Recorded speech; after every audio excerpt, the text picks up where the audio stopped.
Hello दोस्तों, कैसे आप लोग? हमेशा की तरह मस्त और जबरदस्त। वेरी गुड बच्चों।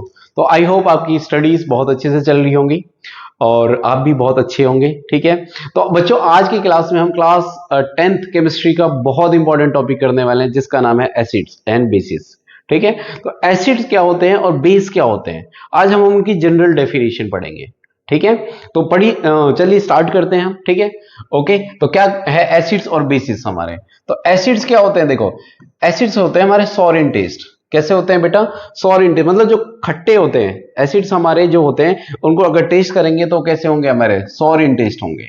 This is the general definition, समझ गए? ये एसिड बेस की पूरी डेफिनेशन को कवर नहीं करते हैं। देखो, इसके बेसिस पे एसिड बेसिस को आगे जाके अगर आप पढ़ेंगे 11th 12th में, और आपने अगर पढ़ा भी होगा 11th 12th की केमिस्ट्री को, तो उसमें बहुत सारे कॉन्सेप्ट आ जाते हैं। ये तो क्लासिकल है।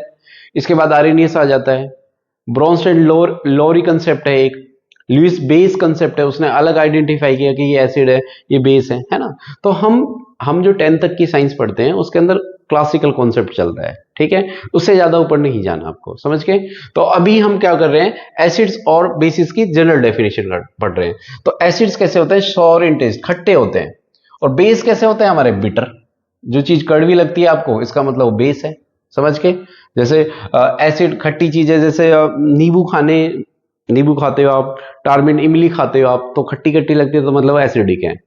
और बिटर इन टेस्ट, कई चीज कड़वी लगती है। कई बार सौंप, जब नहाते वक्त कई बार सौंपी टेस्ट आ जाता है ना। शैम्पू का पाउच आप फाड़ते हो मुंह से, है ना, तब आप देखोगे कई बार थोड़ा कड़वाहट सा का टेस्ट आ जाता है। मैं ही नहीं कहता, आप साबुन खाते हैं तो वो टेस्ट फील हो जाता है आपको कि क्या है वो, समझ गए? तो ये कैसे होता है? ये बिटर इन टेस्ट होते हैं, ये कड़वे होते हैं। ये ब्लू को रेड, ये ब्लू एक लिटमस पेपर होता है, उसको किस में कन्वर्ट करते हैं? ये ब्लू टू रेड। ये ब्लू को किस में कन्वर्ट करते हैं? रेड में। ठीक है, तो इसको ट्रिक के थ्रू समझ सकते हैं। देखो, ये बहुत ज्यादा पूछा जाता है ये चीज ना। देखो, एसिड एंड बेस।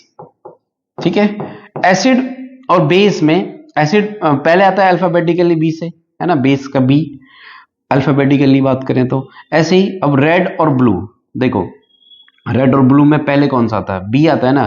तो बी जो पहले आता है उसके साथ पहले वाला पहले लिखो, मतलब ब्लू टू रेड, है ना। ये किसको कन्वर्ट करते हैं बेटा? ब्लू से रेड में कन्वर्ट करते हैं। अच्छा, बेस, बेस तो बाद में आता है अल्फाबेट एसिड के बाद, तो बाद वाली चीज पहले लिखो, मतलब आर, रेड, रेड की आर और ब्लू का बी। ठीक है, समझ रहे हो आप? देखो, एसिड का अल्फाबेटिकल अगर एसिड और बेस को देखें तो एसिड का ए पहले आएगा बी से। ठीक है, तो जो पहले आए उसको पहले लिखो, मतलब ब्लू और रेड में पहले कौन पहले आएगा अल्फाबेटिकली? पहले बी आएगा। तो ब्लू पहले लिखो, रेड, यानी ये ब्लू से ब्लू को, लिटमस पेपर को रेड में कन्वर्ट करेंगे, और ये किसमें? रेड टू ब्लू में कन्वर्ट करेंगे, समझ के? क्योंकि बेस पीछे आता है तो पीछे वाली चीज पहले लिखो, समझ के? तो ये किस में कन्वर्ट करता है? ब्लू लिटमस को रेड में, और ये रेड को किस में कन्वर्ट करता है? ब्लू में कन्वर्ट करता है। Acids generally change methyl orange to red. ये मिथाइल ऑरेंज को किस में कन्वर्ट कर देते हैं? रेड में कन्वर्ट कर देते हैं। ठीक है, ये क्या है? ये इंडिकेटर्स हैं, और इंडिकेटर्स की एक वीडियो मैं जस्ट इसके बाद अपलोड करने वाला हूं, जरूर देखना, उससे भी क्वेश्चन बनता है। ठीक है, नेक्स्ट है base changes methyl orange to yellow. ठीक है, बेस किस में कन्वर्ट करते हैं बेटा? ये मिथाइल ऑरेंज को किस में कन्वर्ट कर देते हैं? येलो में। एक और है फिनोफ्थलीन, ये भी एक इंडिकेटर है। ये कलरलेस रहता है, अगर इसमें एसिड को मिलाएंगे आप, ठीक है, तो फिनोफ्थलीन का कोई कलर चेंज नहीं होगा। तो फिनोफ्थलीन बता देगा जो जिस चीज को हम मिला रहे हैं वो है हमारा एसिड। अगर जिस चीज को हम मिला रहे हैं वो किस कलर की हो जाए? पिंक कलर की हो जाए, है ना। अगर फिनोफ्थलीन के कलर को किस कलर में कन्वर्ट कर दे? पिंक कलर में कन्वर्ट कर दे, तो इसका मतलब फिनोफ्थलीन कैसा है हमारा? वो जो जो चीज आपने ऐड करी वो क्या है हमारे पास? बेस है। वो क्या है? बेस। अगर कोई भी चीज ऐड करने के बाद फिनोफ्थलीन का कलर कैसा हो जाए? पिंक कलर हो जाए, तो इसका मतलब फिनोफ्थलीन में क्या मिलाया आपने? बेस मिलाया है। Acid do not give soppy touch, ये साबुन जैसा टच नहीं देते। और ये क्या देते हैं बेटा? एक सॉपी टच देते हैं, साबुन जैसा टच होता है इसका। गिव हाइड्रोजन आयन इन एच सॉल्यूशन। देखो, एसिड की एक और कॉमन डेफिनेशन है आरएनएस के अकॉर्डिंग, जो H प्लस आयन रिलीज करें, जो अगर वाटर में इसको मिलाओगे, एक्वा सॉल्यूशन में मिलाओगे इसको, तो ये क्या हो जाएगा? ये H प्लस आयन देगा। और ये हाइड्रोक्साइल, ये कौन सा आयन देगा? बेस देंगे OH नेगेटिव आयन। कौन से देंगे बेटा? OH नेगेटिव आयन देंगे, समझ के? तो this is the basic difference of acid and base, आपको इतना याद रखना है बस। ठीक है, आगे करते हैं। ठीक है, अब एक बहुत इंपॉर्टेंट चीज है जो आपको जनरली याद करनी है कि किस चीज में कौन सा एसिड होता है। देखो, ऑरेंज और लेमन में सिट्रिक एसिड होता है, और इसको साइंटिफिकली एस्कॉर्बिक एसिड बोलते हैं। एस्कॉर्बिक एसिड किसका साइंटिफिक नेम है? विटामिन सी का। विटामिन सी का साइंटिफिक नेम कौन सा है बेटा? Ascorbic acid. समझ गए? तो सिट्रिक एसिड, विटामिन सी, जो खट्टी चीजें होती हैं, जो सीट्रस फ्रूट होते हैं, है ना, सीट्रस फ्रूट जैसे जो भी आंवला हुआ, है ना, ऑरेंज हुआ, लेमन हुआ, जिनको खट्टा, है ना, तो वो उनमें सब में कौन सा होता है? विटामिन सी होता है। और विटामिन सी का नाम क्या होता है? एस्कॉर्बिक एसिड होता है। समझ के? इसको ऐसे याद रखते हैं, जब कोई खट्टी चीज सी ऐसे ऐसे सी जैसी आवाज आती है ना खट्टी चीज के, तो इसका मतलब सी मतलब सिट्रस फ्रूट है ना, विटामिन सी है खट्टी चीजों में। एप्पल के अंदर मैलिक एसिड होता है। कौन सा होता है? Malic acid. अच्छा, इमली के अंदर कौन सा होता है? या टारमिन बोलते हैं उसको, टार्ट्रिक एसिड। ये तो ऐसे याद रखेगा, टार से टारमिन, है ना, tartaric acid. Vinegar, vinegar is nothing but acetic acid. क्या होता है बेटा? एसिटिक एसिड होता है। Formula CH3COOH।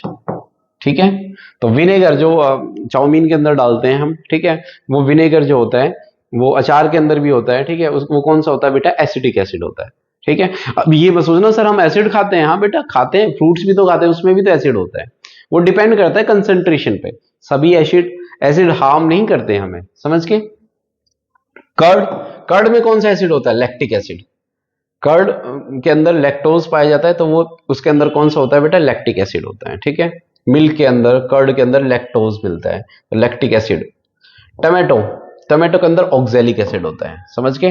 टोमेटो के अंदर। और स्पिनच, जो स्पिनच मतलब आपका ये पालक जो होता है, उसके अंदर ऑक्जेलिक एसिड होता है।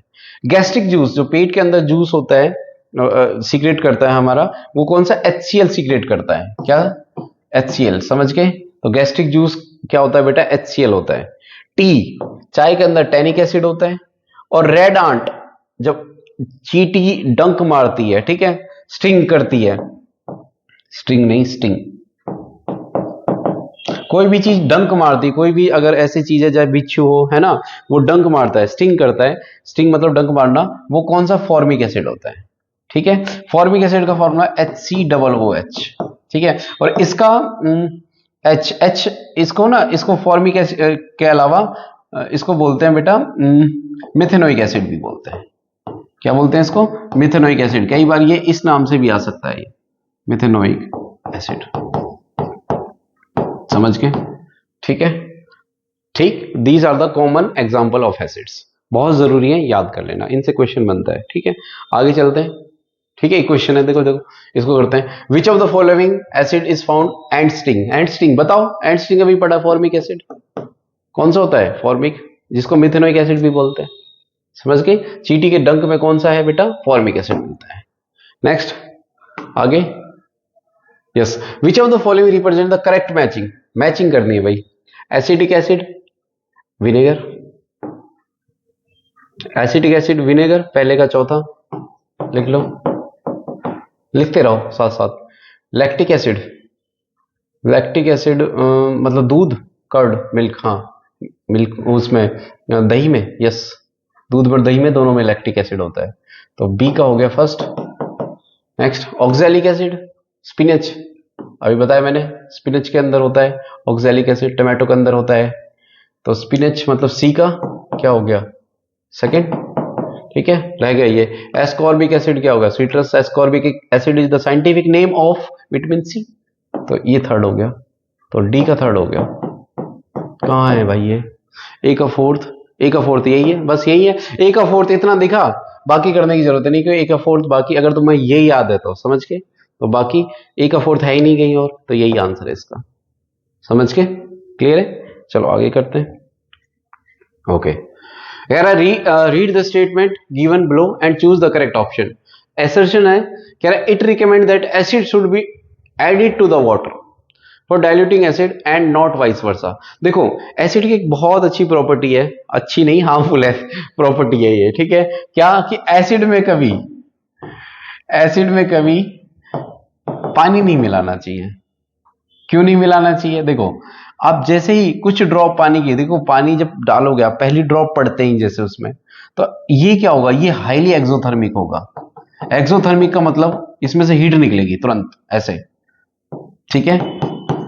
ऊष्मा ऊष्मा छिपी जिसको बोलते हैं हिंदी के अंदर, एक्सोथर्मिक ऊष्मा मतलब जिसमें से हीट निकले।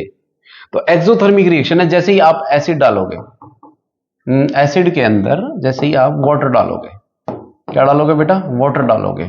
तो कभी भी एसिड के अंदर वाटर नहीं डालना चाहिए, हमेशा वाटर के अंदर एसिड डालना चाहिए। ठीक है, बात एक नहीं है।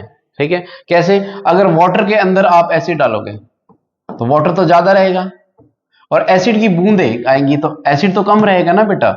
आप धीरे धीरे तो डालोगे उसको, है ना, ये ड्रॉप वाइज डालना चाहिए वैसे, समझ के। वाटर ज्यादा है तो इतनी हीट नहीं निकलेगी, समझ के। तो कह रहा है कि it is recommend that acid should be added to water. बिल्कुल सही बात है, एसिड को वाटर के अंदर ऐड करना चाहिए, ना कि वाटर को एसिड के अंदर। ठीक है, और diluting acid and not vice versa, उल्टा नहीं, बिल्कुल ये तो ठीक है। Dilution of acid is highly exothermic, बिल्कुल सही बात है। अगर आप डाइल्यूट करोगे, डाइल्यूशन का मतलब है उसमें उसको पतला करोगे, उसमें कोई सॉल्वेंट ऐड करोगे, वाटर ऐड करोगे तो क्या होगा बेटा, वो एक्सोथर्मिक होगा, बहुत ज्यादा हीट निकलेगी, समझ गए। तो दोनों ही ठीक है और इसकी करेक्ट एक्सप्लेनेशन भी दे रहा है ये, समझ में आया। ठीक है, तो these are the basic properties of acids और कुछ क्वेश्चंस किए हमने आज। ठीक है, तो उम्मीद है आपको ये वीडियो पसंद आई होगी और अगर कोई डाउट रहता है तो आप कमेंट सेक्शन में लिख सकते हैं। ठीक है, और हमारे चैनल को लाइक और सब्सक्राइब अपने दोस्तों के साथ शेयर करना ना भूलें। बस इतना ही चाहिए आपसे मुझे। ठीक है, थैंक यू, मिलते हैं जल्दी नेक्स्ट वीडियो में।